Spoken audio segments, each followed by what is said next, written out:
Minha convidada de hoje é meio que inspiração para esse podcast. Desde que eu comecei a falar sobre a finitude e a potência da vida, ao lado do meu parceiro Grupo Zelo, eu tive que estudar, né, gente? Tô lendo demais. E um dos blogs que eu mais leio é o Morte Sem Tabu. E hoje eu converso com a fundadora desse blog que eu tanto gosto, Camila Apel. Além disso, ela é documentarista, roteirista, diretora e uma das vozes ou uma das principais articuladoras do núcleo Bial da Rede Globo. Eu vou ali buscar a Camila.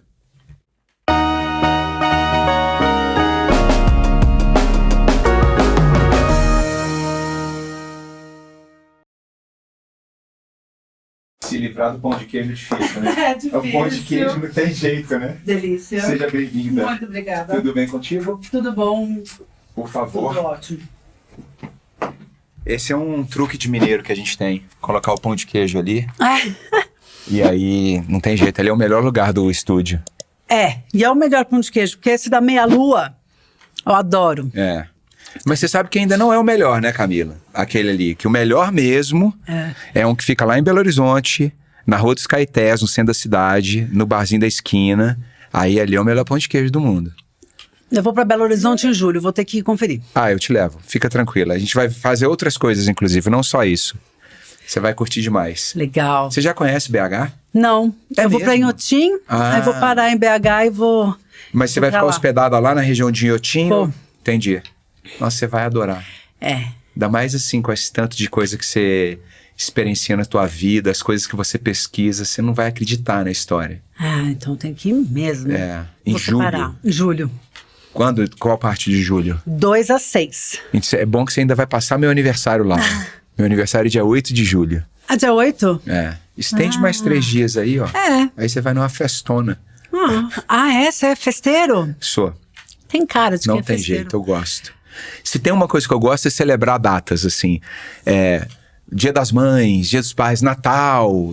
Uma coisa que eu não sei. Você tem esse trem? Muito. Meu aniversário daqui a pouco, eu dou festa todo ano. Olha só. Festeira também. É do perfil, né?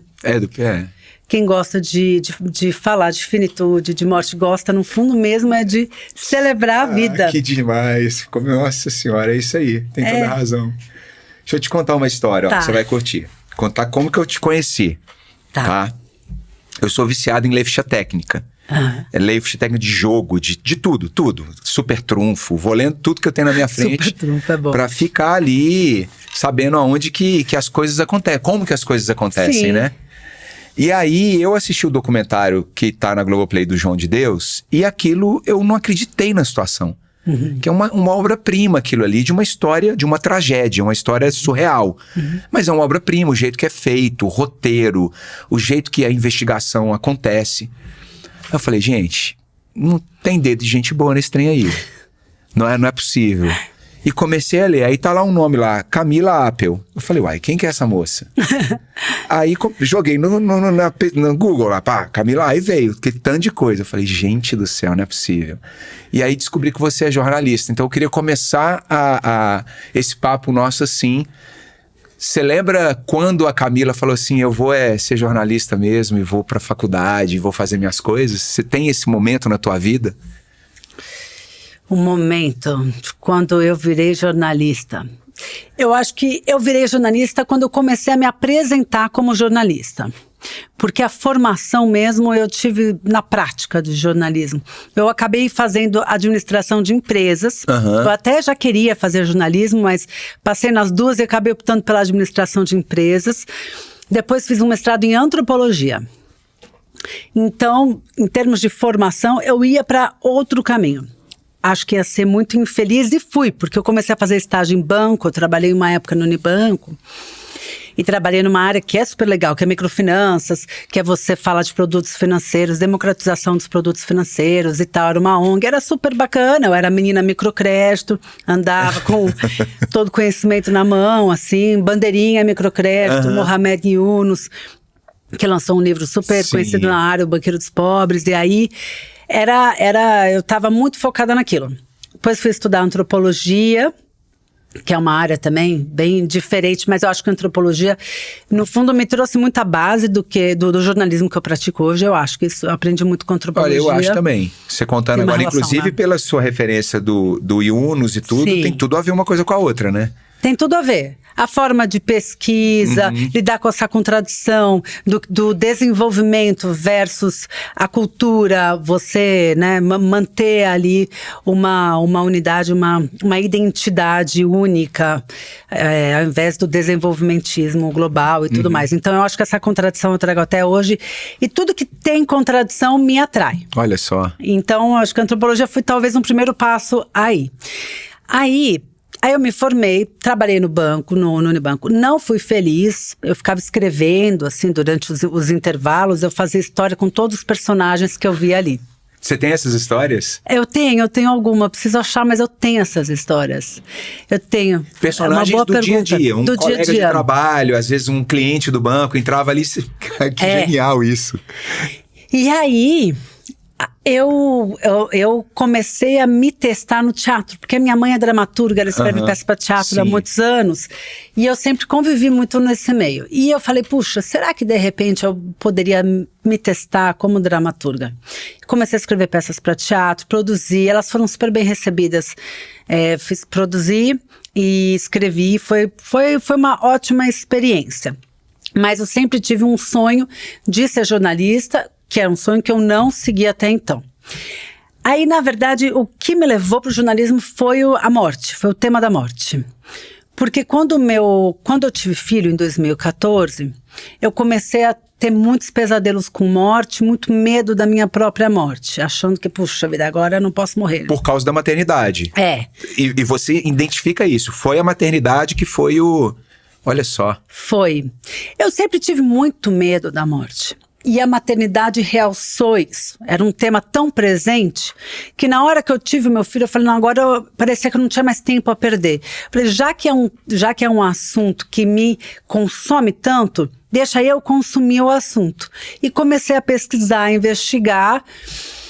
E, por uma grande coincidência, quando decidi que queria me testar na área de jornalismo, bati lá na Folha de São Paulo, que é um jornal que eu tenho muito carinho, muito afeto pela Folha de São Paulo. Eu sempre lia com meus pais, assim, no domingo e tal. Então, fui buscar a Folha. E quando eu pedi emprego lá, eles acharam meu currículo muito esquisito, porque não tinha nada a ver. Eu fiz GV, né, assim, era um perfil muito diferente. E ainda o mestrado de antropologia e escrever peça para teatro.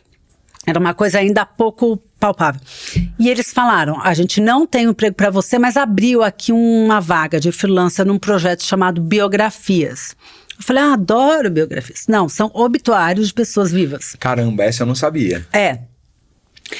Que é aquela história de você preparar, assim, que é uma celebridade, por exemplo, ou o Papa, aí você prepara tudo e deixa ali guardadinho. E na hora eu falei, pô, claro, eu tô aqui nessa investigação da dramaturgia. Dramaturgia são biografias, você tem que investigar o personagem a fundo, vai ser um ótimo exercício. E já achei interessante, sem na hora fazer um paralelo com o meu pânico da morte em si. Eu vi aquilo realmente como uma grande biografia. Entendi. E é o que é. Mas, quando eu aceitei de muito bom grado, fiz de algumas pessoas que ainda estão bem vivinhas, mas fiz, por exemplo, do Jô Soares. O que saiu na Folha de São Paulo foi você que escreveu? Foi. E de várias outras pessoas. Mas o do Jô, eu vou contar porque o do Jô é uma história curiosa.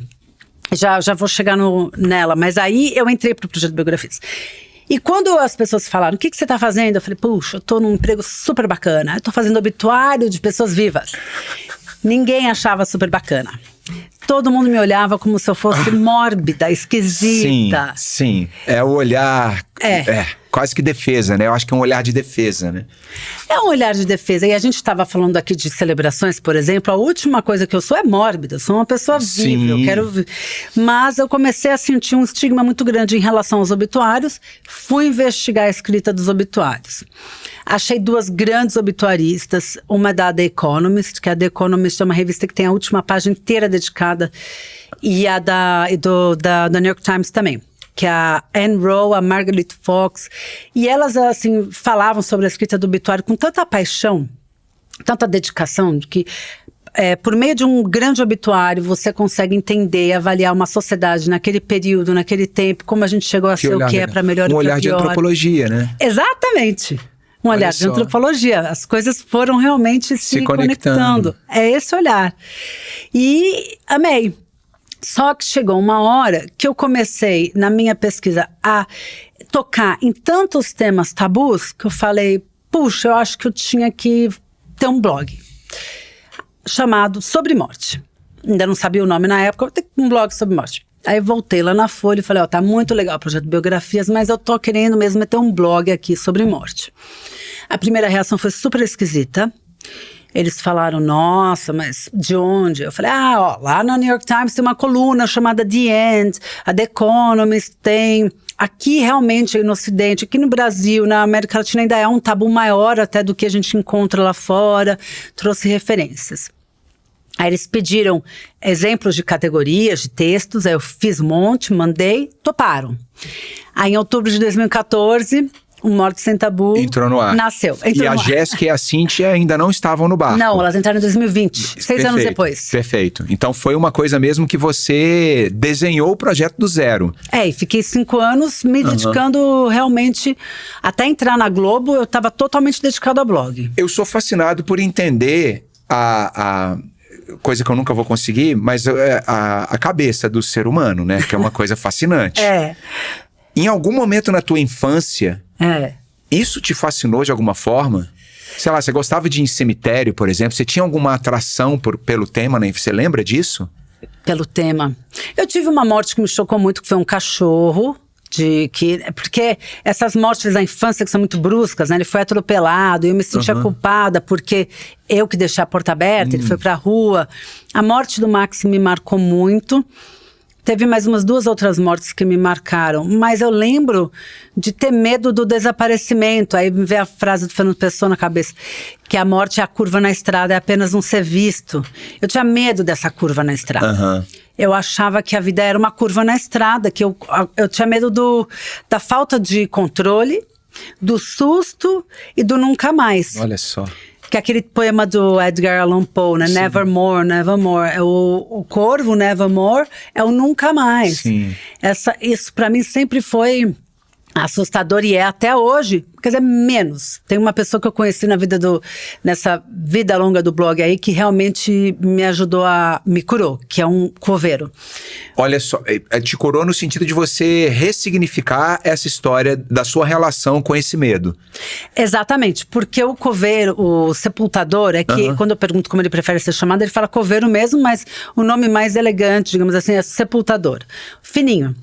O Fininho foi um grande encontro que eu tive, porque nesses primeiros 6 anos de blog, eu ficava sozinha, entrevistando pessoas, conhecendo pauta. Então, vou entender como é que funciona o forno crematório, vou entender como as opções de destino de cinzas. Vou falar com os profissionais. Quem é o diretor? O tanatopraxista. Vou entrevistar uma tanatopraxista. Vou lá na aula da tanatopraxia. Até quando eu fui fazer a aula da tanatopraxia, passei mal pra caramba. Cheguei em casa passando mal, vomitando. Liguei pra Nina, que era a tanatopraxista professora. Falei, tô passando muito mal. Aí ela falou, olha, porque eu passei tão mal que eu pedi todos os remédios dos alunos lá para ver se melhorava. E o perfil dos alunos que fazem aula de tanatopraxia é bem curioso, então tinha uns remédios bem fortes.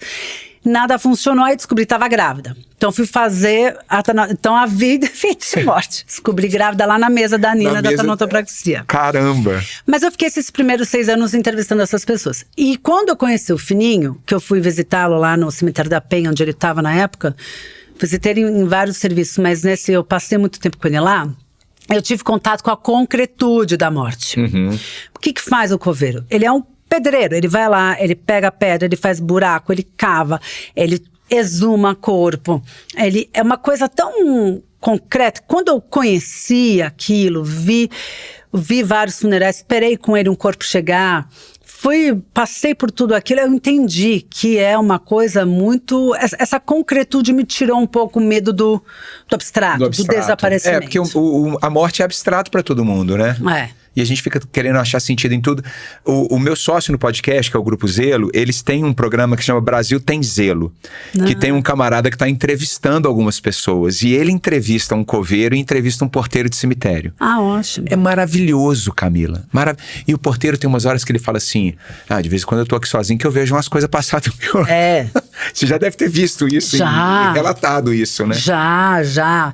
Tem muita vida também no cemitério, muito gato, muitas árvores frutíferas, muitos insetos, tem aranhas, tem, enfim, o fininho. A gente sempre teve uma troca muito grande. Então, eu realmente acho que ele...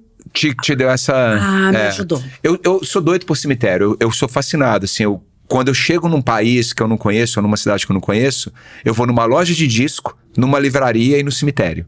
Eu acho que a vida acontece nesses 3 lugares. Olha que coisa interessante. A vida acontece no cemitério, né? Sim. Na minha visão, sim. Famílias e as coisas acontecem, né? E por aí vai. O que eu acho legal da sua trajetória, e pra mim agora tudo tá fazendo sentido, que bom que a gente se conheceu, é que você aparentemente não sabia que tudo que você tava estudando na academia e se preparando espiritualmente ia desaguar nisso, né? É verdade. Você consegue ter essa linha do tempo agora e perceber o tanto que faz sentido a tua história? Eu percebo e acho que ainda tem agora uma outra etapa da minha história que também é fruto disso, que talvez seja a etapa que eu pretendo me dedicar há muito tempo, durante muito tempo. Vou chegar nela, mas eu sinto que eu sou levada por sinais, e é uma coisa meio inconsciente. Eu vou indo, como se eu estivesse catando, sei lá, morango no chão, fruta no chão, eu vou catando esses pedaços, e eu tô indo, como se eu estivesse meio desavisada, mas não é que eu tô desavisada, eu só tô, talvez, num outro estado, assim. Essa sensibilidade no os jornalistas mais incríveis têm essa sensibilidade. E você trabalhou e trabalha com alguns deles, né? Caco Barcelos, o Pedro Bial, que são pessoas que é isso, catadores de morango e de repente aparece a árvore na frente, né? Não sei porque eu pensei em morango, porque o morango fica no chão, mas o Strawberry Fields, eu acho que veio um Strawberry Fields Forever na cabeça. Exatamente. E aí foi nesse estado também que eu cheguei na história do João de Deus, que levou a exposição dele, e que cheguei na história que eu tô trabalhando agora. Hoje. Mas eu queria contar do Jô Soares, porque é muito curioso o que aconteceu. Por favor. Aí eu fiz o do Jô Soares, foi muito legal conhecê-lo. Uma dúvida antes. Óbvio que uma figura como o Jô Soares, que é um gênio, sabe que existe o obituarista, que pessoas que escrevem. E é claro que, em certa medida, essas pessoas sabem, alguém está escrevendo meu obituário. Sim. O Jô sabia que você estava escrevendo dele? Você já leu meu texto sobre isso? Não é possível. Você leu, não é possível. Boa pergunta. Não, é ótima a sua pergunta, porque é isso, é essa história que tanto me marcou. Porque uma vez eu escrevi o obituário dele, e uma das coisas mais difíceis, eu acho, no obituário é a manchete. As manchetes são sempre muito sensacionalistas, a ideia de você definir alguém em poucas palavras, e a Folha, inclusive, é muito criticada pelas suas manchetes. E quando eu estava escrevendo, estava terminando de escrever o obituário do Jô, e um belo dia, simplesmente toco o meu telefone, e ele falou, é Camila? Eu falei, sou eu. Aqui é Jô Soares. Eu falei, não. Aí achei que era um trote, obviamente. Aí quando eu vi a risada dele, eu falei, ai meu Deus, é você, mesmo. É ele. Porque ele tinha lido um texto meu no blog, arrumou meu telefone e me ligou pra repercutir. E aí a gente começou uma amizade. Ele foi entrevistado pelo Pedro Bial, eu fiz o roteiro nas 2 entrevistas, quando lançou a biografia dele. Que lindo. Pelo Martina Suzuki. Foi muito legal. E eu lembro na época que eu queria muito pedir pra ele a manchete do obituário dele. Falar, olha, eu tô aqui fazendo seu obituário e ninguém melhor que você. E não tive coragem, porque eu fiquei com medo dele... Da reação. Entendi. Fiquei com medo e me arrependi. E até hoje eu tô esperando alguém que eu sinta uma abertura. Por exemplo, eu fiz o obituário da Fernanda Montenegro. E já tá pronto o obituário dela. Não sei se Você conhece ela? Não. Ela me parece ser uma figura que conversaria abertamente sobre isso. Mas não seria antipático? Você chega e fala assim, então eu fiz obituário eu fiz o obituário dela há 8 anos, há muito tempo. Entendi. Teria que atualizar, claro. Mas é antipático. Porque eu acho assim, você está prestando uma homenagem para a pessoa, né? E a sensibilidade de quem presta essa homenagem é o que vai fazer diferença, né? Eu gostaria que meu obituário fosse escrito por você se eu fosse uma pessoa de obituário.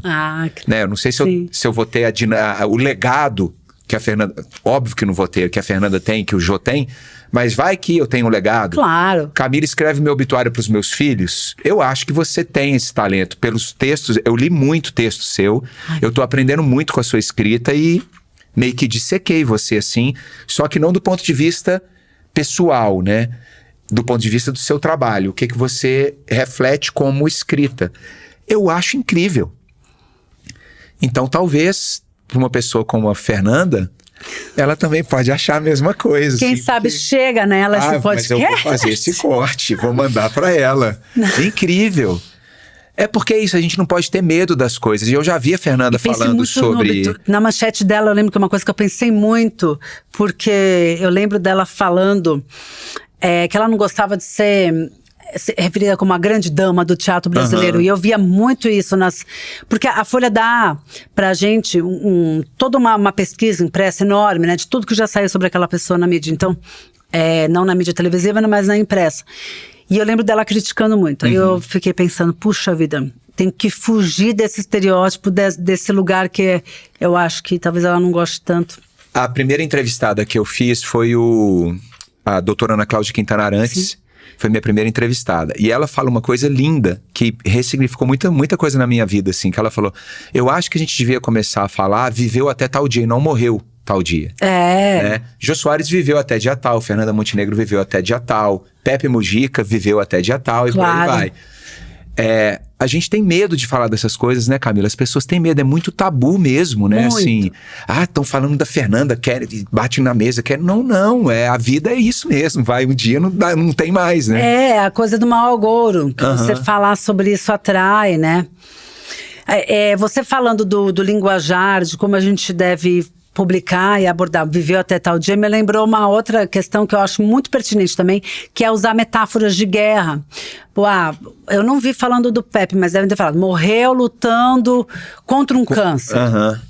Morreu lutando contra o Alzheimer e tal. E todas as pesquisas indicam que isso é muito desanimador para quem fica, quando você morre perdendo uma guerra. Exatamente, faz todo sentido. Eu não li o do Jô Soares na Folha. Qual que foi a manchete que eles deram, você lembra? Era alguma coisa do humor, que ele trazia humor, mas não era ruim a manchete. Não era, e foi você que escolheu? Não. Aí não foi você? Não. A manchete normalmente eles que colocam. Já teve algum que você escreveu, e não precisa citar o nome, que você leu aquele trem e falou assim, vou ligar pro editor agora e vou pagar um pito, porque não é possível que fizeram isso. Não, ainda não, espero que isso não aconteça. Eu também. Porque é muito frustrante. Muito frustrante. Total. Tem umas manchetes que você não precisa disso. As pessoas já querem ler o texto, não é a manchete que vai... Quer dizer, claro, não sei que você acha que você esteja ali guerreando por um clique, mas acho muito, muito, muito de mau gosto. Tem que tomar cuidado. Que bom. A gente vai voltar no papo do Morte Sem Tabu já, mas eu queria fazer uma ponte aqui, que é a história o tanto que foi bonito a sua entrada no jornalismo e o que você faz hoje. O seu trabalho hoje é um trabalho incrível, né? O João de Deus, o documentário, você acha que foi o que te jogou assim para esse tipo de jornalismo? Foi ali que você se encontrou porque você foi responsável pela história toda praticamente, né? Sim. Eu acho que o que me levou pra televisão foi a morte, o blog, porque a Globo tinha um banco de dados de autores roteiristas e faziam pesquisa de novos autores e roteiristas, eu me cadastrei lá. E por acaso, na verdade não foi por acaso não, quem coordenava isso, que é o Zeca Bittencourt, demorou 1 ano para me chamar para entrevista, mas por acaso, quando ele me chamou para entrevista, foi a semana que o Pedro Bial apareceu procurando talentos para roteiristas para um novo talk show dele, que ia ser o Conversa com o Bial. Ele tinha feito Namorar há um tempo, e aí ele foi escolhido para substituir o Jô, então tinha toda uma grande comoção em torno desse programa dele.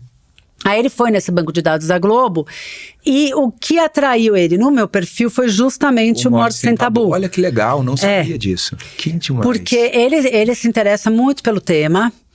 Na minha entrevista a gente só falou disso, a gente sempre, até hoje, trocamos muito sobre o tema. Eu praticamente tenho praticamente uma editoria de morte no Conversa com Bial, porque ele aceita e leva o tema com uma delicadeza que poucas pessoas teriam. E, em primeiro lugar, aceita. Eu lembro quando eu cheguei lá e falei, não, nós vamos trazer agora para entrevistar pessoas com câncer metastático. Quase morreram. Ela veio na Mi, que é maravilhosa, né, faleceu, mas maravilhosa. Mas são pessoas com câncer metastático que também iam contra a ideia que todo mundo tinha do que é alguém com câncer metastático. Aí, por exemplo, mas o Pedro falou, vamos fazer. Legal. Foi sucesso, todo mundo quis assistir, foi delicado, foi importante. Aí sobre luto, já fiz vários programas de luto, mas a primeira vez que fui fazer um programa de luto lá, todo mundo, poxa, mas vai ficar pesado, vamos falar de luto. Ele, não, vamos embora. Então ele apoiou. Cada programa de morte teve números que a gente fez, foi com o apoio dele. Sim. E a vontade dele de fazer. E é importante, porque no final das contas ele que é o porta-voz do que você pesquisou, do que você escreve, do que você pesquisa. Ele é o tipo de profissional que participa de tudo, ou ele pega mais ou menos a coisa pronta e só dá aquela olhada final? Ele é o redator final, o roteirista final, então ele pega o nosso roteiro, a nossa pesquisa e dá uma olhada no roteiro, muda, o abre principalmente, que é uma coisa bem pessoal que ele faz, às vezes muda mais, às vezes muda menos e toca pra frente. Mas ele também é o editor-chefe, ou seja, ele tem o poder de veto, ele fala, claro, isso aqui eu não vou, né? Claro, não, sem dúvida. Então que bom que ele apoiou essa... Apoiou, porque eu sempre quis levar pra televisão os temas que eu tinha no blog, e tinha até um projeto de programa, mas aí eu encontrei nele uma chance de fazer isso virar realidade com ele. Então foi perfeito. Perfeito. Que tem a voz dele, toda a delicadeza dele, o espaço que ele tem. E ele então, realmente... Aí você participou desse núcleo dele, já estava ali dentro do... a Globo chama de núcleo Bial, né? Tem o núcleo e tal. Acabou virando o núcleo Bial. E aí surgiu a ideia do João de Deus. O que aconteceu com o João de Deus, que aí foi... O João de Deus realmente foi um marco que me levou para um outro lugar, que é o lugar onde eu tô hoje. Que vai nesse meu estado meio de... Catamorango. Strawberry Fields. Você é uma catadora de morango. Catadora de morango. E o que aconteceu? O Pedro ia entrevistar o João de Deus. Aí começou todo um bafafá, vamos para a Abadiânia, precisamos de roupa branca, precisamos de uma grande produção, todo mundo muito empolgado com a Abadiânia, com essa ida lá e tal. E eu tinha uma grande amiga, que morou em Abadiânia. E eu lembro que ela me contava que ela tinha uma posição relevante lá, porque ela segurava a bandeja dos instrumentos da cirurgia espiritual. Então eu fui procurá-la, me encontrei com ela pessoalmente, falei, poxa, você morou lá, o Pedro tá indo entrevistá-lo, e aí? Aí ela olhou pra mim e falou assim, bom, ele abusa das mulheres, né, ele estupra as mulheres. Como assim? Nunca ouvi falar disso. Ele falou, não, é verdade? Eu falei, tem certeza, ele tá lá há tantos anos, nunca ouvi. Ele usa Deus no sobrenome. Ela falou, não, é verdade. Eu falei, como é que você sabe? Ah, porque eu tenho uma conhecida que foi lá há 30 anos, não sei o quê, e até hoje parece que tem um diário, alguma coisa anotada. Eu falei, deixa eu falar com ela, você consegue fazer a ponte? Consigo. Ah, e tem uma holandesa que parece que publicou no Facebook um relato. Ah, me manda o link, mando. E tinha uma outra, ela me mandou 3 pessoas, 3 mulheres. E a holandesa, que é a Zahira, estava muito receosa de falar comigo, não queria dar entrevista, tanto é que ela depois, antes de eu a denúncia, ela não falou com mais ninguém, mas a gente começou um relacionamento que se tornou um relacionamento muito além de fonte. Ela hoje é uma amiga minha, a gente realmente ficou muito próxima. E também fui conversar com essa outra do diário. Eu tô falando assim porque são pessoas que até hoje permanecem anônimas. Sim. E a do diário, quando chegou com esse diário escrito há 30 anos, eu quase caí pra trás, porque ela descrevia exatamente as cenas que eu escutei da terceira que tinha sido abusada naquele ano. Nossa. Aí quando eu vi que era igual, num período de 30 anos, eu falei, meu Deus do céu, deve ter mais coisa aí. Comecei. Ah, você já ouviu falar? Ah, eu ouvi falar de uma que saiu de lá chorando, falando que nunca mais volta. Puxa, deixa eu ir atrás. Quem é? Ai, me deu não sei o quê. E era uma época que as pessoas, elas tinham muito medo. Muito medo, achavam que elas podiam ser assassinadas na rua. Sim. E tinham medo também de uma coisa que aí eu não tinha a menor arma contra, que elas tinham medo de retaliação espiritual. Sim. Porque elas falavam que o tratamento começava antes de você chegar em Abadiânia. Então, se começa antes, quer dizer que ele tem acesso a você fora de Abadiânia. Se ele tem acesso a te curar, ele também pode ter acesso a te machucar. Então, isso foi acontecendo. E aí, na hora que eu juntei, eu acho que ali, eu acabei com 13, né? Mas dessas 13, 3 foram cartas anônimas. Desde o início, a equipe toda já sabia que você estava nesse... Não, aí eu comecei... A sua forma de trabalhar é, primeiro você apura, você investiga, desce um pouco as camadas, e aí depois você fala, gente, temos aqui um... A primeira pessoa que eu fui falar foi com o Pedro. Falei, Pedro... Porque quando eu tava apurando, o Pedro assistiu um documentário sobre o João de Deus e não se sentiu seguro de entrevistá-lo. Então, na hora que eu me encontrei com o Pedro para contar da apuração, ele cancelou a entrevista, antes de eu falar. Porque ele não estava se sentindo seguro, porque o Pedro é muito intuitivo. Sim.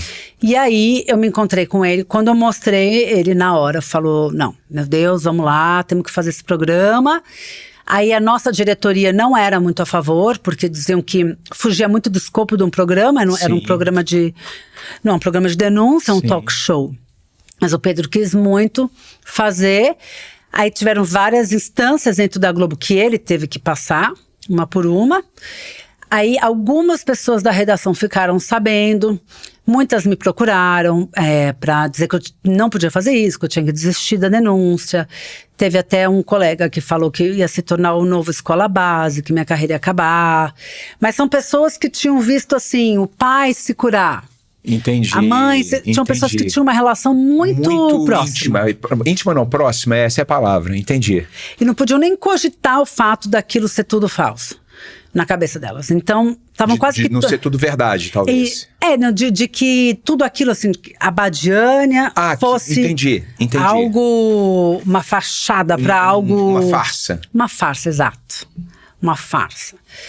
E aí... Mas como ainda era segredo... Aí o que aconteceu? Eu batizei o programa de Glauber, porque eu me lembrava de Deus e o Diabo na Terra do Sol. Aí a gente tinha uma lousa de programas, aí tinha lá o Glauber, e todo mundo achava que era uma homenagem ao Glauber Rocha. Tava lá Glauber, Camila Apio. Pouquíssimas pessoas sabiam o que era. Então, primeiro a gente teve uma resistência dentro do próprio programa, né, de terem medo de colocar isso no ar. Depois da Globo, mas o Pedro conseguiu convencê-los de que a gente tinha que fazer. Aí... eu fui levantar o roteiro do programa, quem é que ia estar lá, não sei o quê. Aí a Zahira finalmente aceitou dar uma entrevista mostrando o rosto, porque ninguém queria mostrar o rosto. Sim. Não dá pra fazer uma denúncia sem um rosto. Aí achei que era importante ter alguém de dentro, dando junto com ela, alguém que conhecesse como é que funcionava de uma outra perspectiva. Aí achei uma guia americana, que é a Amy Bianchi. Ela levava grupos de estrangeiros e ela tinha testemunhado um abuso. Afe Maria. De uma mulher que ela tinha levado. Ela entrou e deu de cara com a situação. E a Amy também topou, foi super difícil levar ela até lá, o visto não saiu, aconteceu cada coisa nessa história. Mas e peguei 3 sem mostrar o rosto pro Pedro entrevistar e que entrou como VT, né? Como imagem à parte. Aí foi esse programa, na hora de gravar não tinha ninguém, não tinha plateia, não tinha ninguém sabia, foi uma surpresa até pros câmeras. E a gente gravou numa sexta-feira, a gente gravou numa quarta. Na sexta, ele ficou sabendo, porque assim que a gente gravou, a gente procurou por ele. Ele já sabia que eu tava apurando, né? Sim. Até... Você recebeu ameaça? Velada, recebi algumas ameaças, sim, recebi. Ele tinha uma menina que estava me ajudando muito, que era uma fonte que ele descobriu, e aí ela deu todo o meu nome, meu telefone, não sei o quê, e foi no cartório com uma arma apontada na cabeça dela para dizer que era tudo mentira e que eu estava extorquindo ela de alguma forma, enfim. É máfia mesmo, bandido mesmo, né? Nossa, tadinha. Sofreu demais essa menina, sofreu demais. E ela não deu entrevista, nada. Eu também deixei ela em paz, porque, sim, né? Claro. A gente tem que ter um limite. E aí isso aconteceu antes, mas tinha umas ligações estranhas também pra minha casa, fingindo ser agência de turismo, pra querer saber se eu... sua passagem pra Goiânia está confirmada. Tinha umas coisas estranhas. Gente querendo saber se eu ia ou não. Me contaram que tinha minha foto em algumas pousadas, caso eu fosse ficar hospedada lá. Camila, e eu nem fui, né? Eu não fui louca de ir até lá.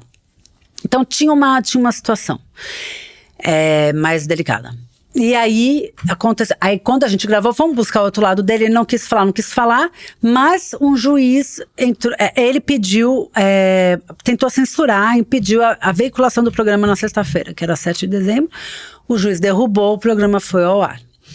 Aí aconteceu o que aconteceu, que o Brasil sabe. Aí aconteceu o que aconteceu, o Jornal Globo também, a Helena, que é uma jornalista do Globo, estava pesquisando, eu sabia que ela estava pesquisando, mas não falei com ela. Mas aí, como eu sabia que ela estava pesquisando, eu pedi pro meu chefe avisar o chefe dela que a gente ia pôr no ar, para eles. Ela estava pesquisando, mas ela não tinha ninguém sendo entrevistada, então eles não conseguiam colocar a matéria. Ela tinha a Zahira, mas a Zahira não deu entrevista, só falou para usar o Facebook, então eles achavam que não estava, ficaram com medo também de publicar. Sim. E achavam que ainda não estava maduro. Mas aí avisou o Jornal Globo, no dia seguinte o Globo deu a matéria deles, e o que a Globo fez foi entrar de cabeça, falou, bom, já que a gente vai fazer, então foi tudo. A estrutura toda. Fantástico, o Jornal. E eu acho que também uma coisa que fez o negócio crescer tanto, foi porque era segredo mais ou menos. Vários jornalistas tinham essa história, então foi todo mundo correndo para resgatar o que já tinha. Eles já tinham, não era uma coisa nova no meio jornalístico, eu descobri depois. Entendi. E uma coisa que eu fico vendo, você contando de fora, eu vi isso acontecer como um espectador, né? Telespectador. E curioso, né? Vendo você contar, para mim ficou muito claro, eu que trabalho com isso, como que você monta uma história, né? Como que você investiga, pesquisa, o poder do jornalismo sério, né? Existe uma Camila pré e depois esse... sim. Existe, né? Existe. O que você traz pra Camila nova? Você entendeu onde que eu tô te levando, né? Mas assim, o que essa Camila hoje faz de diferente quando entra numa história, e provavelmente você tá numa história dessa aí agora, que você fala assim, como que você lida com isso? Tô numa história cabeludíssima. Tá sendo mais difícil do que fazer o João de Deus, não em termos de exposição, mas de construção de documentário. Porque aí depois a gente fez o Nome de Deus, depois do programa Conversa com o Bial. Tá sendo mais difícil. Ou a gente sempre acha que onde a gente tá no momento é o mais difícil. Também pode ser. Pode ser também. Porque quando eu tava fazendo o João de Deus, nossa senhora. Imagino. Foi complicadíssimo. Foi bem tenso. E foi tenso porque eu tinha que fazer o negócio sair logo. Não dava pra deixar essas mulheres esperando ali, expostas. Sim. Mas eu acho que eu gosto de tocar em assuntos proibidos, em temas proibidos, em coisas tabus, em coisas delicadas. Eu gosto de ir lá. Então, morte foi isso. Há 10 anos, quando começou o blog, era uma coisa realmente bem menos falada, né? Não se falava tanto de luto no Instagram quanto se fala hoje. Não tinham tantas influencers. Sim. Focando nesse tipo de conteúdo, livros escritos sobre luto, sobre cuidados paliativos. Eu lembro quando eu entrevistei a Ana Cláudia Arantes, acho que foi a primeira entrevista que ela deu pra Folha, sei lá, foi em 2014, quando eu entrevistei ela, eu tinha que explicar o que não é cuidados paliativos, porque todo mundo achava que era uma coisa, era outra. Era uma coisa muito princípio, assim. Sim. Não era nenhuma área de atuação considerada, né? Eram vistos os médicos hippies, ou os médicos... E você vê agora como a Ana Cláudia é uma poderosa comunicadora sobre o tema. Total. E então eu acho que é tocar ali, ir aonde ninguém quer ir. E o que eu sinto é que quando a gente vai aonde ninguém quer ir, a gente lida melhor com tudo. A gente acha que não falar sobre as coisas é o que resolve, por exemplo, emocionalmente, né? O tanto que é importante a terapia, por exemplo, que eu sou fascinado com a minha terapeuta. Mas é isso, assim, a gente fala, a gente põe pra fora, a gente vai tratando na medida que a gente tenta materializar sentimentos abstratos, né? O Morte, Sem Tabu, ele me ajudou demais nesse projeto do Bucket List, porque eu ficava lendo tudo. E aí, 6 anos depois, chegam Jéssica e Cíntia. As duas entraram juntas ao mesmo tempo? Não. E aí uma pergunta é, por que você sentiu, você ficou sobrecarregada e precisava de ajuda para manter o blog, que é um projeto bonito e não pode acabar? Por que elas chegaram? De onde que surgiram Jéssica e Cíntia? A Jéssica chegou antes e chegou na pandemia. E foi o seguinte, quando eu comecei a falar da pandemia, eu percebi como a pandemia estava afetando pessoas de classes sociais de uma forma diferente e também tinha uma questão de raça muito forte. Os negros periféricos estavam morrendo mais, e eu não me senti apta a trazer esse ponto de vista e me dei conta de como o blog estava falando de morte sobre um recorte meu. Entendi. Muito específico, que estava na hora disso mudar. Eu demorei para perceber isso, mas eu falei, não, tá na hora de eu mudar. Aí eu queria uma mulher jornalista negra. E a Jéssica é a fundadora do Nós Mulheres da Periferia. Ela é de Perus. O tio dela foi sepultador lá da Vala de Perus. Olha só. Ela tem uma história maravilhosa, escreve muito bem. Escreve mesmo. Uma grande escritora, poetisa. Então, na verdade, veio desse lugar. Entendi. De trazer um olhar pro blog muito diferente do meu. Legal. Aí eu fui pedir indicações, um amigo meu me indicou ela, eu li os textos dela, liguei pra ela, ela falou... A primeira coisa que ela perguntou foi assim, não, mas eu vou ser colaboradora? Ou você coautora? Eu falei, coautora. Ela, então tá bom. Que lindo. Então eu topo. Falei, claro, você é coautora. E a Cíntia, ela que me procurou, era uma grande leitora do blog. Ela é uma advogada da União, Sim. que representa a União nos pedidos de remédios para pessoas que já estão no final da vida. E eu achei muito interessante o trabalho da Cíntia, porque nessa avaliação ela percebia como as pessoas, na verdade, não tinham acesso à verdade. Elas estavam lá lutando por um remédio caríssimo, lutando com todas as forças, achando que era o remédio, a questão que ia salvá-las, e ela sabia que na grande maioria dos casos a pessoa ia morrer. Com aquele remédio, talvez o remédio iria até prejudicar o final de vida dela. E aí, tanto é que ela lançou a tese de doutorado dela, que é o livro Vida Final, que é super, adoro o livro dela.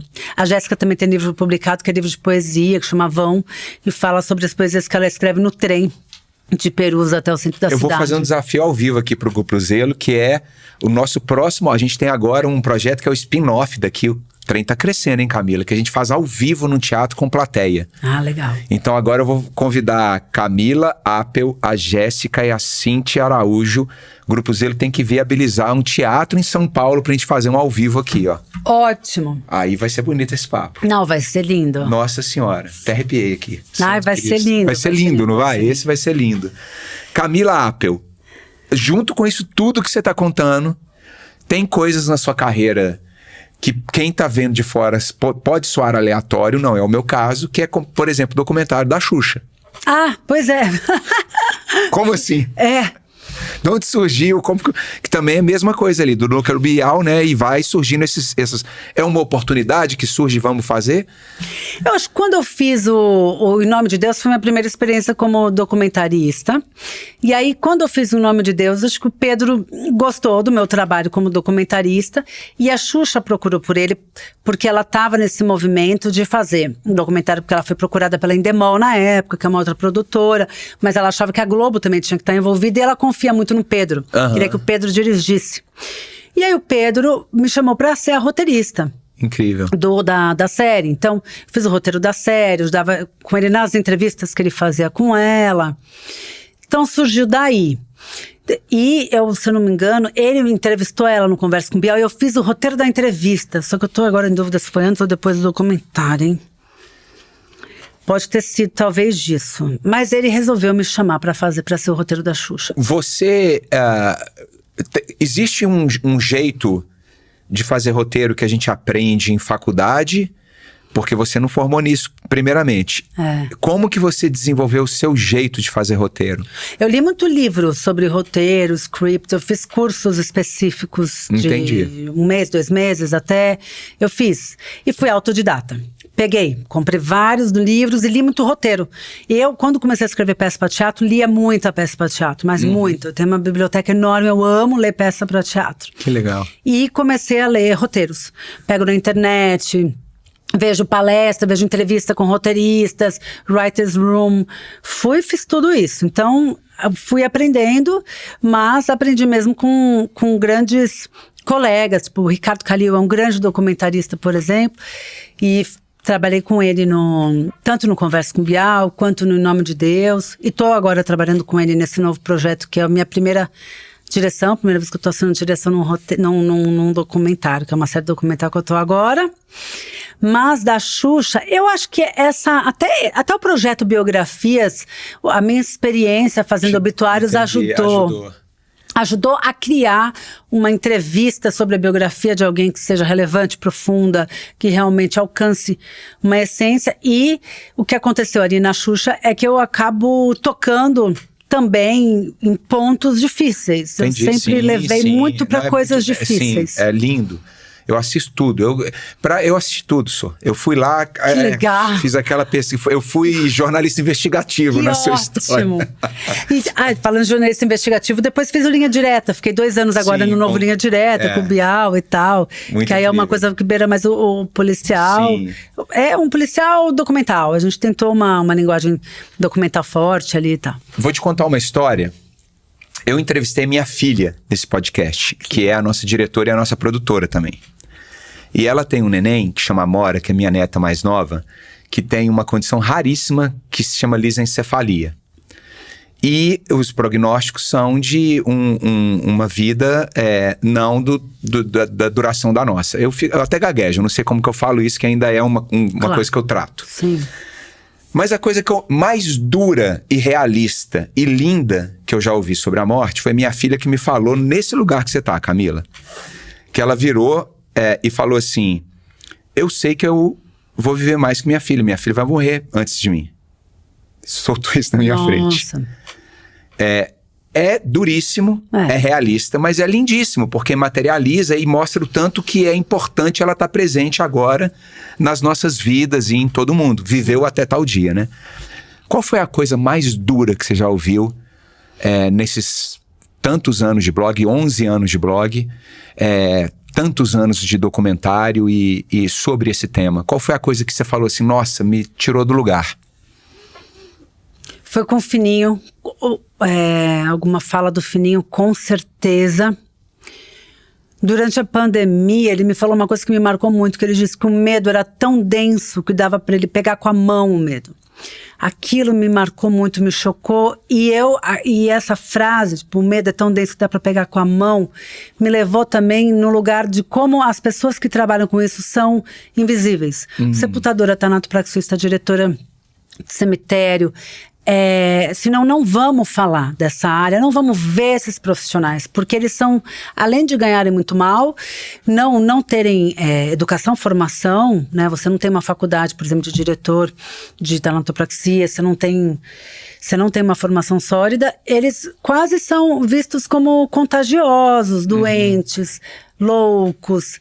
Então, eu acho que o que mais me tocou foi ver a forma como eles são vistos invisíveis.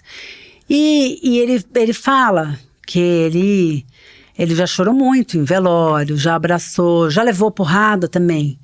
Porque a pessoa, quando tá em dor, ela tá num estado tão vulnerável que qualquer coisa que saia do script gera uma reação química até, né? Não consegue controlar, né? Não consegue controlar. Então, foi conversando com essas pessoas. Uma vez eu entrevistei uma menina que a família tinha uma funerária. E aí, quando ela ia na escola, perguntavam com o que os pais trabalhavam. E ela contava, era preconceito na certa, né? Muito, muito preconceito. Um filme que me marcou muito, eu lembro que foi a primeira vez que eu materializei a morte, aquele com o ator mirim do Esqueceram de Mim, que ele é filho de pais que tem uma funerária dentro de casa, que é muito comum nos Estados Unidos, nas cidades menores. E ele, Meu Primeiro Beijo, o nome do filme, eu não lembro agora. E ele tem uma namorada. É maravilhoso. Maravilhoso. E aí ele tem o Ataque de Abelha, que, nossa senhora, aquele filme, ele é de rasgar o coração. My Love, tem aquela música maravilhosa. Você lembra desse filme? Lembro. Eu lembro que eu assisti aqui. Eu lembro da música. I guess you know. Nossa, é muito bonito, né? É lindo. E aqui no Brasil tem muito disso também, mais ou menos. funerárias em casa e tal. Dentro de... que vira uma festa no final da... Celebra, né? Viveu até tal dia, né? Voltando ao assunto. Exatamente. Viveu até tal dia.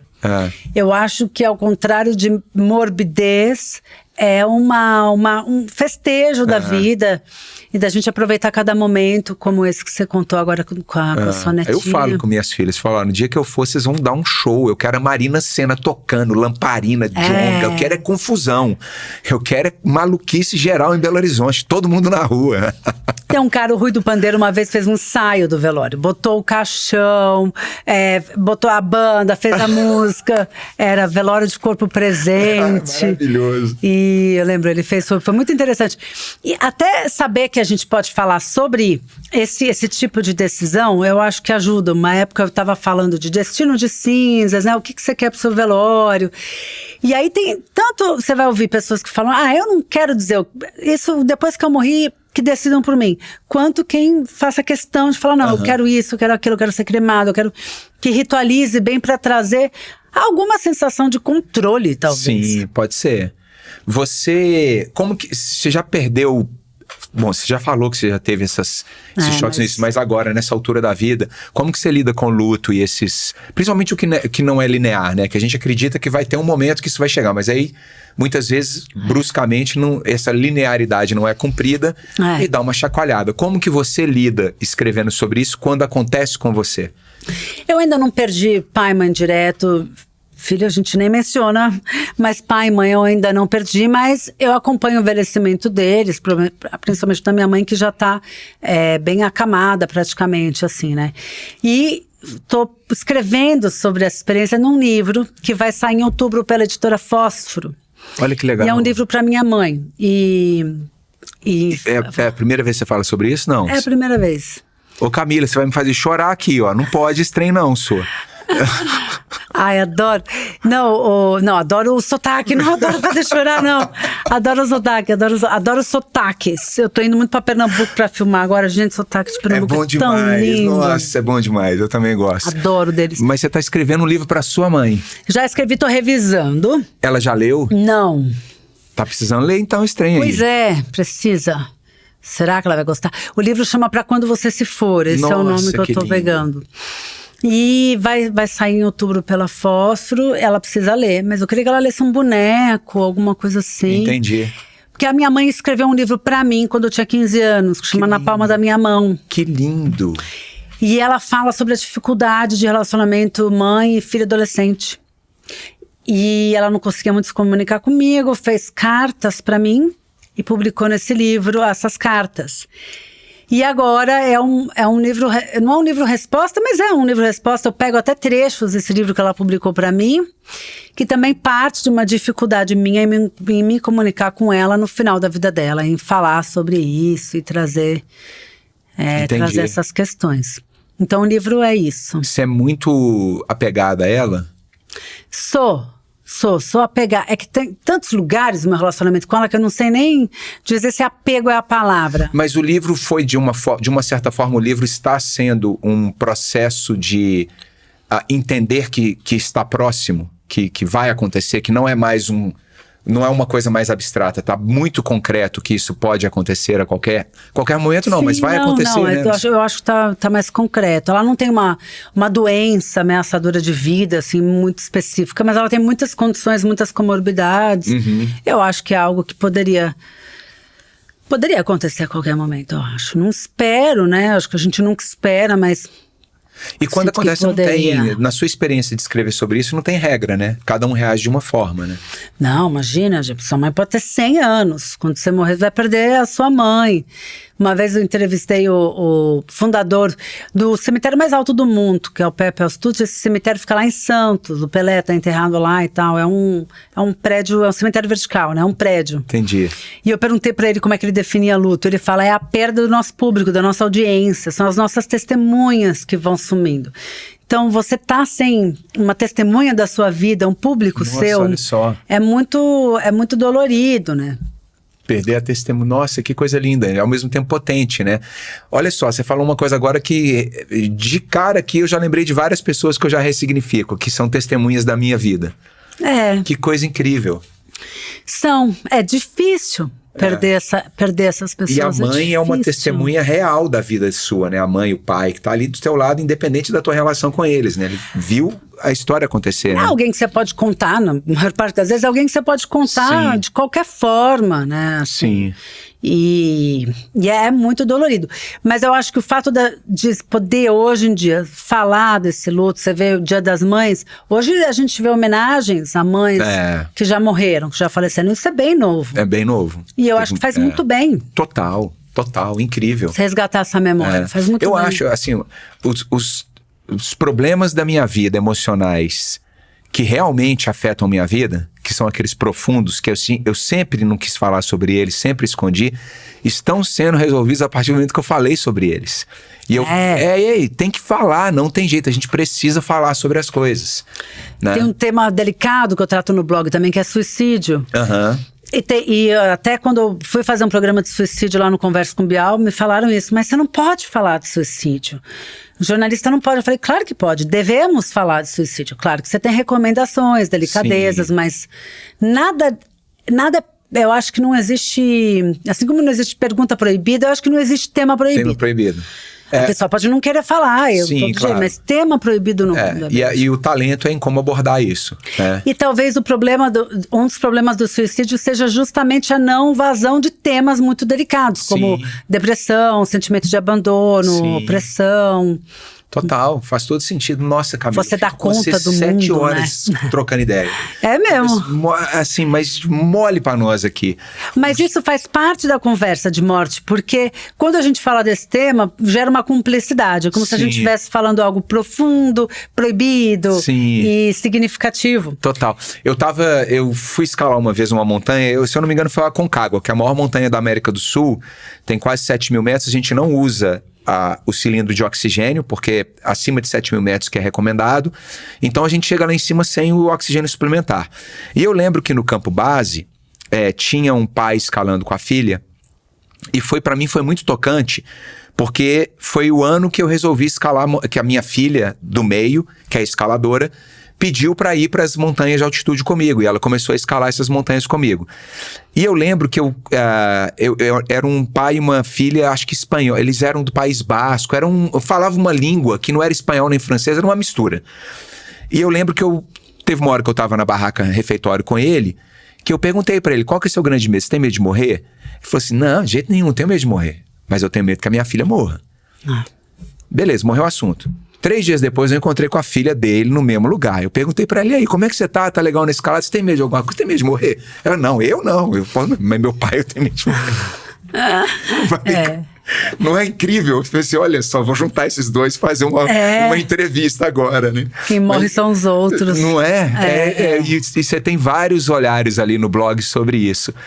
Camila, eu sei que você tá no meio desse documentário, que tá consumindo o seu tempo agora.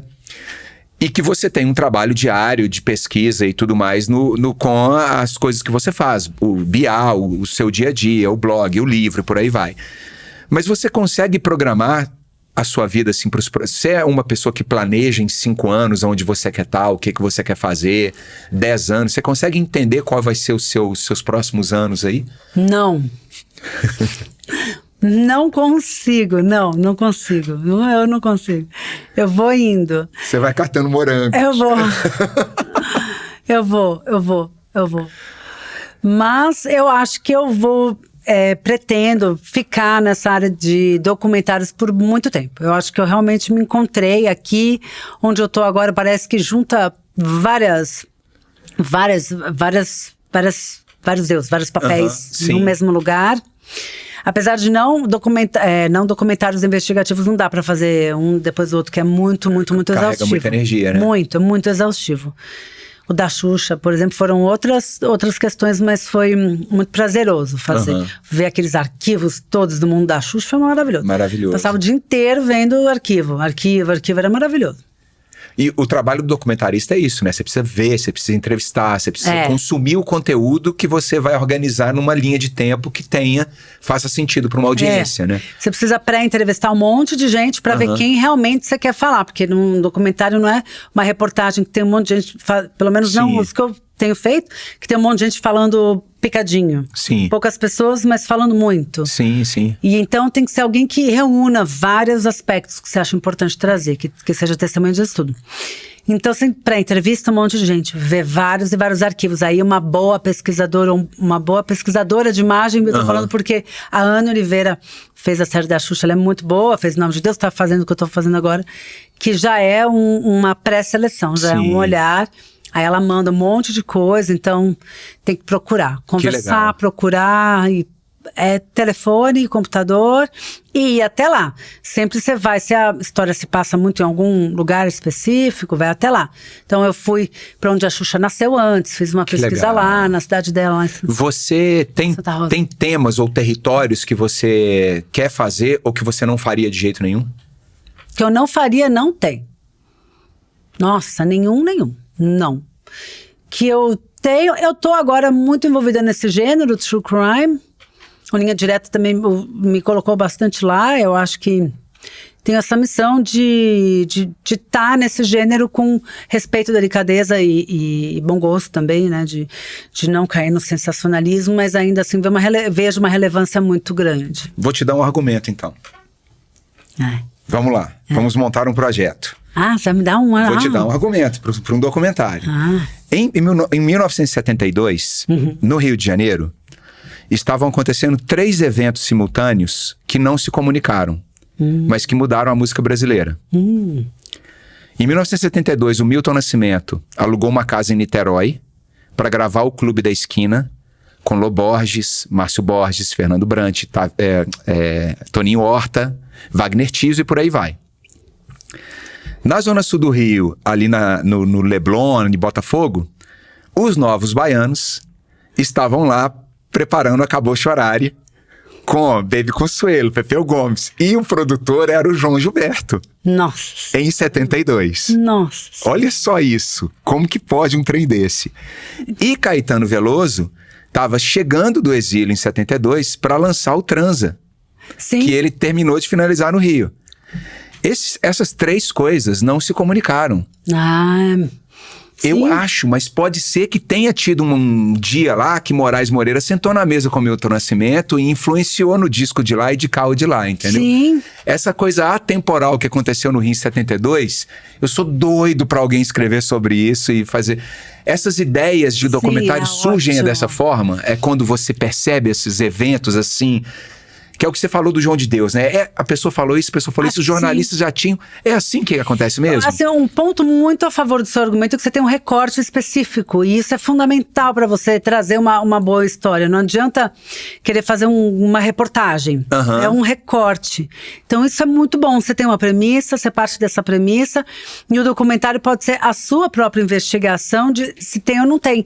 Mesmo se você não achar, vai ter... Você poderia ser um caminho. O documentário pode ser o seu olhar sobre aquele negócio, não necessariamente o que...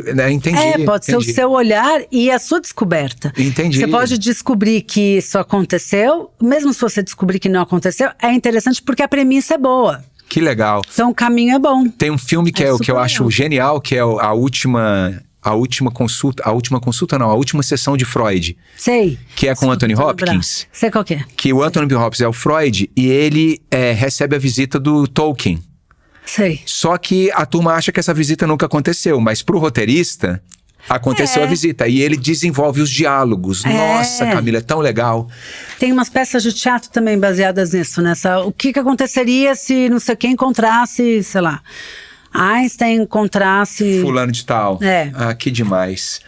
Camila Appel, chegamos agora no momento que é o seguinte.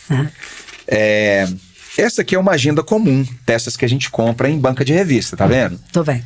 E é um quadro que eu faço, que a gente tá muito orgulhoso desse quadro, que eu e o Grupo Zelo, a gente quer lançar um livro sobre os desejos das pessoas que a gente está conversando aqui.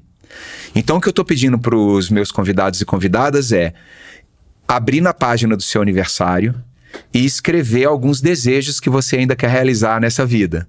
Tá bom. E aí nós não vamos falar aqui, a gente não vai falar pra ninguém, mas eu vou escrever essa crônica e vou te mandar pra você com um presente pra você, e no final do ano a gente vai publicar esse livro. Ótima ideia. Você topa? Muito, Por muito favor. boa ideia. Adorei. Você já fez o seu? Eu ainda não. Eu preciso fazer. Preciso de verdade. Quantas as pessoas estão fazendo, mais ou menos? Mais ou menos de 3 a 4. E Tá. não tem regra, você pode escrever o que você quiser. E a gente tem aqui Vamos ver se tem alguém já no meu dia. uma VHS Não. que a gente vai Que filmar graça. você. E a gente não fala. Quando que você nasceu? 1º de junho. De junho. No mês de Daqui a pouco. aniversário Olha, de tá escrito aqui Dia da Imprensa. Eu não sabia disso. Olha as coincidências, diretoria. Fala sério, Michael. Dia da Imprensa? Eu nunca soube que de 1º de junho é o Dia da Imprensa. Inacreditável. Será que isso é desse ano só? Sempre foi Dia da Imprensa?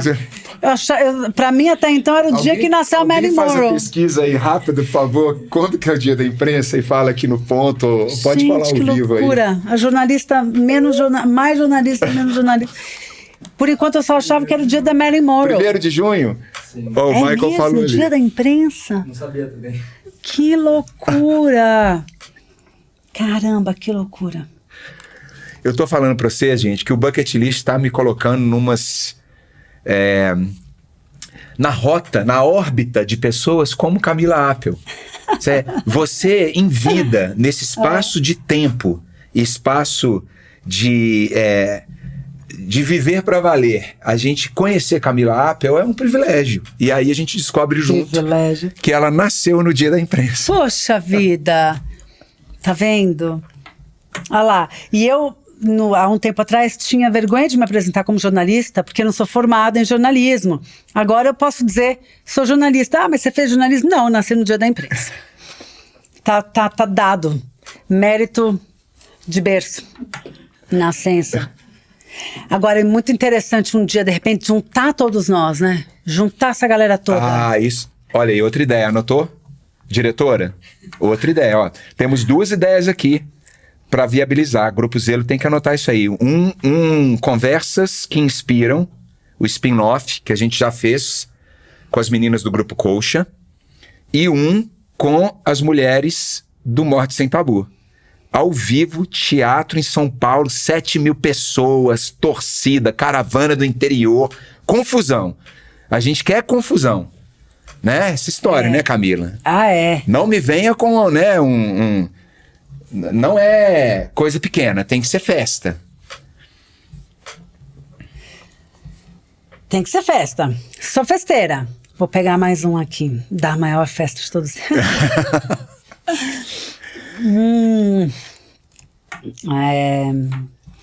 Bom, vou colocar ali para realmente conseguir. Vou falar do meu livro, né? Eu quero muito publicar esse livro, mas foi a primeira vez que eu falei dele mesmo. Olha, que honra. Obrigado. E você falou com brilho no olho. É um projeto que tá no teu coração de verdade. Tá. Tô quase pedindo pra você me mandar o PDF pra eu ler. Ai, que vergonha. Não tenho coragem. Eu vou fingir que eu vou publicar e ninguém vai ler nunca. Como assim? Dá Não, vergonha. vai ler, vamos ler todos. Nossa, dá muita vergonha. Vamos ver o que mais eu quero fazer. Alguma coisa de família, de filhos. Bom, eu viajo muito, amo viajar. Você já tá falando aí pelo menos dos grandes temas, né? É uma coisa que a gente pensa mesmo. Em filhos não tem jeito, né? Filhos é uma coisa que tá doido, não tem jeito. Mas também eu quero ver meus filhos crescer, é uma coisa muito genérica. Eu vou vê-los crescer. Assim, o que eu queria ver? Eu queria ver eles se realizarem. Também é muito amplo, né? Eu gostaria que eles fossem felizes, obviamente. Tem uma coisa que eu gostaria dos meus filhos, já que você tá tocando no assunto, você sente isso. Às vezes a gente tá num lugar que você sente que você tá... É uma felicidade que a gente não consegue descrever.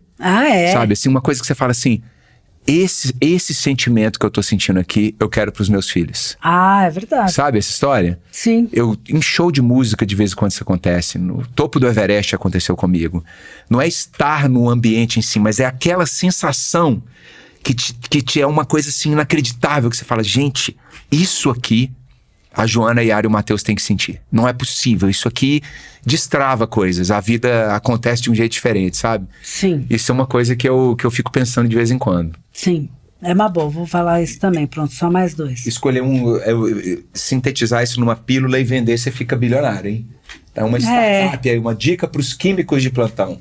Sintetizem a sensação de chegar no topo do mundo numa pílula. Mas não vende não, cara, dá de graça.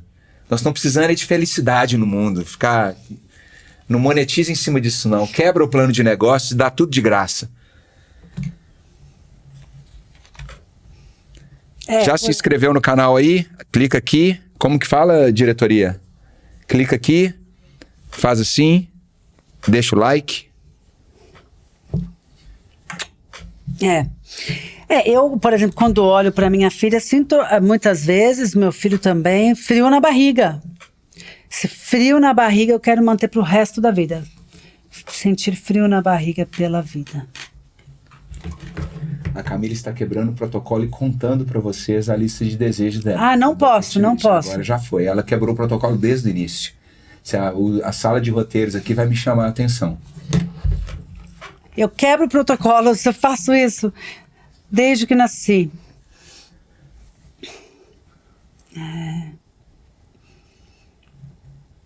Vai ser uma delícia escrever a sua bucket list no meu ponto de vista. Sempre te fascinou escrever? Bom, lógico, você falou que você escrevia sobre os amigos do banco. Isso é genial demais. Quando eu era criança eu escrevia muito também. Conto, histórias. Adorava. Você assina, por favor? Minha mãe lê muito, então tinha muito livro em casa. Minha mãe lê muito. Ó, eu não vou falar, mas eu vou ler só uns 2 aqui, ó. Nossa. O segundo aqui pegou meu coração, arrancou, colocou na mesa e falou assim: viva! Viva! Maravilhoso. Camila Apple, sem palavras. Ó, obrigado pela gentileza, obrigado por ter respondido o meu contato, obrigado por ter sido tão gentil com todo mundo que te fez contato contigo. Imagina. Você é uma figura encantadora, todo mundo falou, gente, a Camila, ela Camila pra cá, Camila pra lá, Camila pra tudo quanto é lugar na nossa vida, nas últimas 2 semanas. Simpatia, muito obrigada pelo convite. Obrigado mesmo. Genial essa ideia, e você é um excelente entrevistador. Obrigado, Excelente, muito obrigado. muito bom. A ideia da Fernanda Montenegro, eu vou fazer o corte e mandar pra ela. Ai, socorro. Aí a gente conversa depois. Tá bom. Deixa eu te dar um abraço. Eu sou um pouco alta e eu ainda tô de salto. Queria deixar isso claro. Obrigado, querida. Obrigada, viu? Muito obrigado, viu? Obrigada a você. Foi demais. Foi. Olha só, e pra você que ficou até o final, deixa um like, inscreva-se no canal, deixa um comentário, compartilha esse conteúdo com quem você ama e vai lá no Instagram e siga Grupo Zelo e o Bucket List Podcast. Tem muito mais lá, só coisa legal. Até a próxima.